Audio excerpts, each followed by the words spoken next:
Al torne dall'11 al 19 di ottobre l'appuntamento con Suns Europe, il Festival European de Sarts in Lenghis Minorizzadis.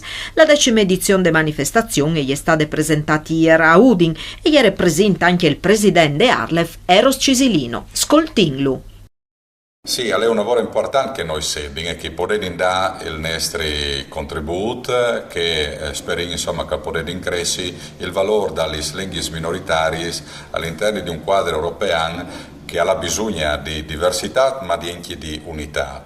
E Suns è proprio che non sparta dai nostri paesi, non nome dall'evento finale ma proprio con spettacoli che attingono a Tor, Pardut e il Friul, degli eventi che sono particolarmente importanti, non nome, come dicevi, artistici, musicali, ma soprattutto identitari.